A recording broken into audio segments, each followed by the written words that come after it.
We silence voices all the time in this country. That's the tragedy and also the greatness of democracy. That's not a witty line from a political sitcom, and it isn't an incisive excerpt from a dystopian novel. It's what our university president told us after we were publicly maligned by a faculty member and other students and prevented from forming a recognized campus group solely because of our political views. My name is Rothmund. And I'm Gabriella Delorenzo. When I was about 15, I started following Turning Point USA's work. Its overall emphasis on free speech, free markets, and limited government has played a big role in shaping how I think through these important issues. In my sophomore year at the State University of New York at Cortland, or SUNY Cortland for short, a group of students tried to have a TPUSA chapter recognized on campus. Even though it would have met all the requirements, the group was loudly opposed at a student senate meeting and ultimately denied official status. Official club recognition is important on college campuses like ours. It's more than just a statement that we're welcome.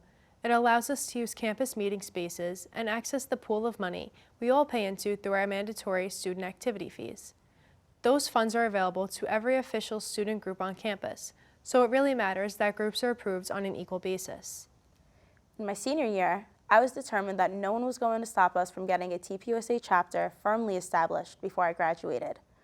I don't expect everyone to agree with my views or everyone else's at TPUSA's, but that's why groups like this are so valuable. Let's debate ideas, let's hear each other out, let's try our best to persuade each other. Even if we can't agree, who knows, we may even find a way to get along despite our differences. So, over the course of 2 months, Megan and I spent at least 45 hours jumping through all the hoops for approval. The last step was to present approved plans before the Student Senate. That's where things got interesting. For the second time, the Student Senate bristled with animated opposition to the idea of recognizing our group. After Gabriella presented her plan for our group, student senators began asking a string of loaded questions that were clearly aimed at discrediting TPUSA and assailing us for wanting to associate ourselves with the national group. In a clearly pre-planned sequence, 7 student senators, all of whom belonged to recognized campus groups, grilled us about our association with TPUSA. It was clear from the outset that these student senators were far more interested in attacking a political target than in working with us to officially recognize our group. The ambush became official when a student senator yielded his time to Nikolai Kargov, a philosophy professor researching Marxism. Professor Kargov immediately unleashed a series of false allegations, mischaracterizations, and out-and-out lies about TPUSA. "We're not here to support you," Professor Kargov said to begin his prepared remarks. At least he gave us a fair warning. A minute into his angry diatribe, I respectfully asked him if he had a question that I could answer. This was still a question and answer time, at least as far as I was aware. Of course, he ignored Gabriella. A minute later, when Gabriella again asked him if he had a question she could answer, the crowd shouted her down. It was only after Professor Kargov finished berating us and TPUSA that he finally stepped down to a loud applause and even a standing ovation from one student. But even then, the questioning from student senators continued and lasted for well over an hour. The whole scene was surreal. We were there to get final approval from classmates to start a campus group devoted to free speech. Yet here we were, effectively silenced by a professor of Marxism who was using our classmates to shut us down. The Student Senate voted against recognizing our group, but we weren't going to stand by and let that be the end of it. We set a meeting with administrators, including our college president, Dr. Erik Bitterbaum. The meeting left us speechless.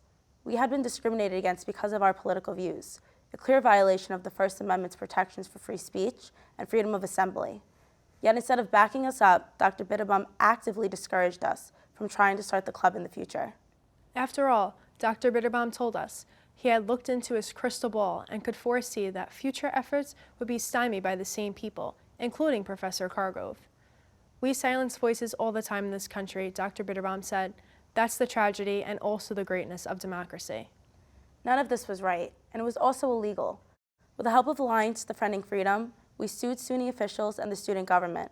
Less than 2 weeks later, the student government reversed course and granted us official club recognition. It shouldn't have taken a lawsuit to convince our university to follow the law and honor our First Amendment rights.